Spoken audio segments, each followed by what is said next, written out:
Praise the Lord. சமாதானமாக இருக்கிறீங்களா? எப்படி இருக்கிறீங்க? சந்தோஷமாக இருங்க. கர்த்தர் உங்களை ஆசீர்வதிக்கிறவராக இருக்கிறார். ஒவ்வொரு நாள் அவர் உங்களை வழி நடத்துவார். எந்த ஒரு காரியத்துக்கும் நம்ம கலங்காமல் இருக்கும்போது கர்த்தர் உங்களை ஆசீர்வதிக்கிறவராக இருக்கிறார். இன்னும் கூட வேதத்தில் ஒரு வசனத்தை எடுத்து நாம் தியானிக்கலாம். சங்கீதம் 4வது அதிகாரம் 1வது வசனம் பாருங்கள்.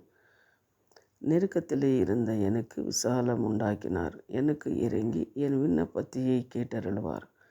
தாவீது சொல்கிறார், நெருக்கத்தில் இருந்தேன், எனக்கு தேவன் விசாலத்தை உண்டாக்கினார். சவுலுக்கு நான் பயந்து கொண்டிருந்தேன். சவுலுக்கு பயந்து நான் ஓடிக்கொண்டிருந்தேன்.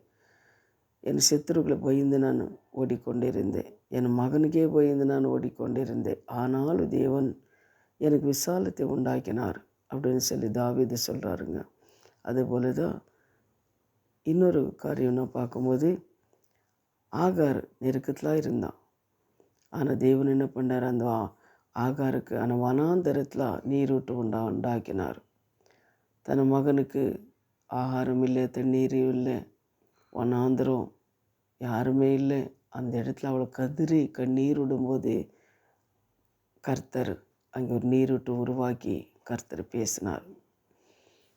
அதுபோல் தான் நெருக்கத்தில் பேசுனதுக்காக பேசினார். அதே போல் ஷாதாக் மீது காவேரிலேயும் பார்க்குறோம். இஸ்ராவேல் ஜனங்களை கூட நம்ம பார்க்குறோம். அப்ரஹாம் கூட நெருக்கத்தில் இருந்தார். தன் ஒரே பேரான குமாரனே ஈசாய்க்கு பலி கொடு அப்படின்னு சொல்லும்போது அவர் கொண்டு போய் பலி கொடுக்கறதுக்காக எல்லா பலிபீட்டமெல்லாம் கட்டி அந்த கத்தி எடுக்கும்போது ஒரு குரல் உண்டானது, ஆபிரகாமே ஈசாக்கு மேலே கை போடாதே அப்படின்னு சொல்லி. நெருக்கமான அந்த வேலை, நெருக்கமான சுச்சுவேஷன், ஒரு வேதனை, ஒரு துக்கம். தன் ஒரே பேரான குமாரனை பலி கொடுக்கணுன்னு எவ்வளோ ஒரு கஷ்டம் பாருங்கள்.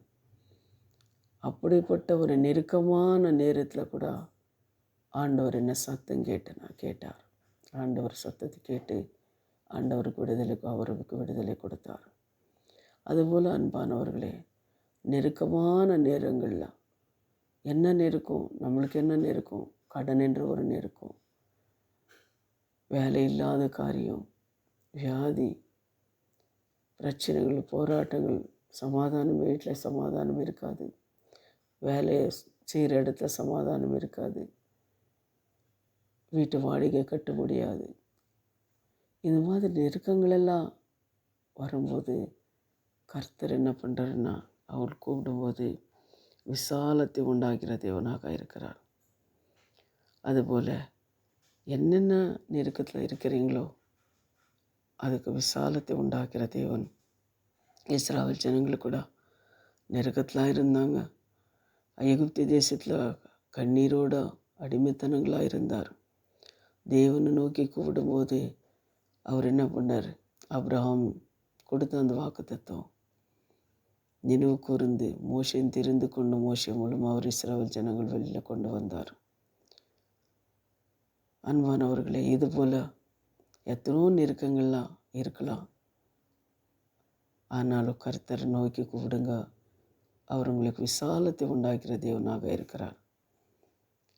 ஒரு காரியம், நம்ம செய்த பாவங்களோ, நம் பிதாக்களை செய்த பாவங்களோ நம்ம பிள்ளைங்கள மேலே இருக்கலாம். ஆனால் நம்ம என்ன பண்ணணும், தேவனை பாதத்தில் அறிக்கை செய்யணும். நான் செய்த பாவமோ, என் பிதாக்கள் செய்த பாவமோ, என் குடும்பத்தில் கடனோ, வியாதி, பிரச்சனை, போராட்டங்கள், சமாதானம் இல்லாத வாழ்க்கை எங்களுக்கு இருக்கிறது, ஆண்டவர் எங்களுக்கு விடுதலை கொடுங்கன்னு சொல்லி ஜெபிக்கும் போது கர்த்தர் உங்களுக்கு விடுதலை கொடுக்குறவராக இருக்கிறார். ஜெபம் பண்ணுங்க. இப்போ நாம் ஜெபிக்கலாம். எங்களை அதிகமாக நேசிக்கிற பரலோக பிதாவே, சர்வ வல்லமுள்ள தேவனே, நெருக்கத்தில் இருக்கிற கர்த்தாவே, ஜனங்கள் விடுதலை கொடுக்குற தேவனீர். தானியேல் நெருக்கத்தில் இருக்கும்போது அவன் விசாலத்தை உண்டாக்கின தேவன். உன் தேவ பிள்ளைங்களை நெருக்கத்தில் இருக்கும்போது கூட விசாலத்தை உண்டாக்கிற தேவன் சுவாமி.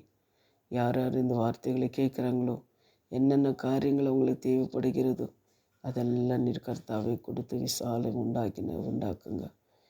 அவங்கள போக்கத்தையும் வருத்தி அவங்க செய்கிற வேலைகளும் அவங்க கையின் பிரயாசத்தை நீர் ஆசீர்வதிங்க.